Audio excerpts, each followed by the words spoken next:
السلام علیکم ورحمۃ اللہ وبرکاتہ۔ امید کہ آپ سب بخیر ہوں گے اور دعا کرتا ہوں کہ اللہ تبارک و تعالیٰ آپ کو، آپ کے اہل و عیال کو، آپ کے والدین کو، تمام رشتہ داروں کو اور تمام امت مسلمہ کو اللہ صحت کاملہ عاجلہ عطا فرمائے اور پرسکون والی زندگی نصیب فرمائے اور سب کے کمائیوں کے اندر خوب رحمت برکت نازل فرمائے۔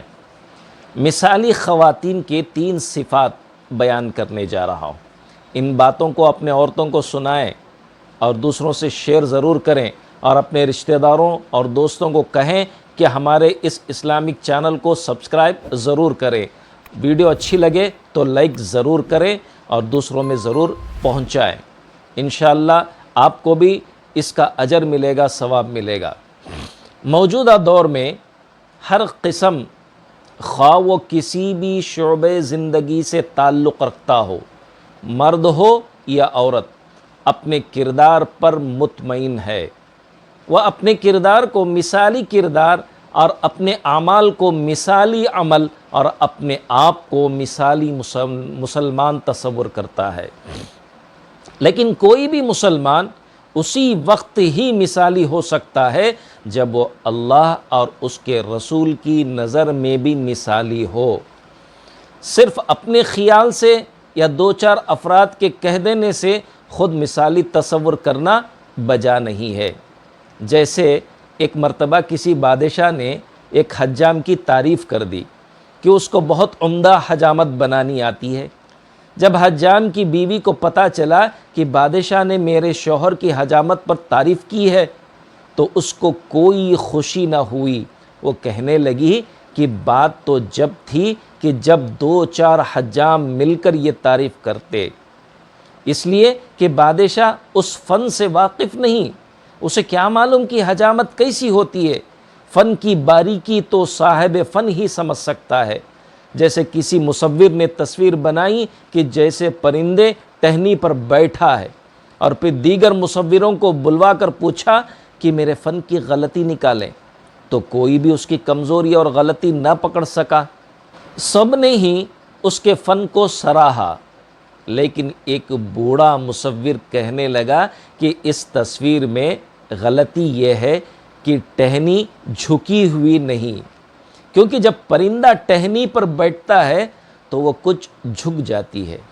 پس مثالی مسلمان بھی وہی ہو سکتا ہے جو اللہ اور اس کے رسول کے بتائے ہوئے اصولوں پر پورا اترے۔ اس وقت میں چند اہم اوصاف کو ذکر کرنا چاہتا ہوں جو مثالی خواتین میں ہونا ضروری ہے۔ چنانچہ فرمان خداوندی ہے، جو تہمت لگاتے ہیں ایسی عورتوں پر جو پاک باز ہیں اور دنیاوی بکھیڑوں سے ناواقف ہیں اور ایمان والیاں ہیں۔ اس آیت میں 3 صفات کا ذکر کیا گیا ہے۔ عورت کا پاک دامن ہونا، یہ صفت اگرچہ مردوں کے لیے بھی ضروری ہے اور عورتوں کے لیے بھی ضروری ہے، لیکن مذکورہ آیت میں اللہ تعالیٰ نے یہ صفت عورتوں کے لیے ذکر کی اور جناب رسول اللہ صلی اللہ علیہ وسلم کا ارشاد ہے کہ جو کوئی مسلمان مجھے 2 چیزوں کی ضمانت دے دے میں اس کو جنت کی ضمانت دیتا ہوں، اور وہ اس سے ان لوگوں کی بھی تردید ہو جاتی ہے جو عورت کے لیے دنیاوی امور میں مہارت اور دخل اندازی کو ضروری سمجھتے ہیں۔ عورت کو مرد کے شانہ بشانہ چلنے اور کام کرنے کی دعوت دیتے ہیں، اور جو خواتین دنیاوی دھندوں میں دخل نہیں دیتی ان کو برا سمجھتے ہیں۔ اور وہ عورتیں بھی غور کریں جو اپنے لیے سیاست، ملازمت وغیرہ کو ضروری سمجھتی ہیں۔ بس اس آیت سے یہ ظاہر ہوتا ہے کہ عورت کا دنیاوی امور سے غافل ہونا اچھی بات ہے اور عند اللہ پسندیدہ صفت ہے۔ تیسری صفت ایمان کی ہے۔ ایمان تو نیکیوں کی قبولیت کے لیے بنیادی چیز ہے۔ اگر کسی میں ایمان نہیں تو اس کی کوئی بھی نیکی قابل قبول نہیں۔ اس لیے سب سے پہلے مسلمان کا اپنے عقائد کو درست کرنا ضروری ہے۔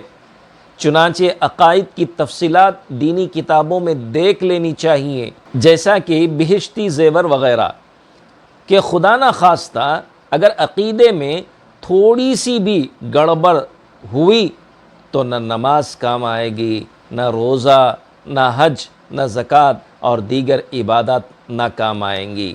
خلاصہ یہ ہے کہ مثالی خواتین کے لیے مذکورہ تینوں صفات کا اپنے اندر پیدا کرنا بے حد ضروری ہے۔ کیسے لگے یہ صفات عورتوں کے لیے؟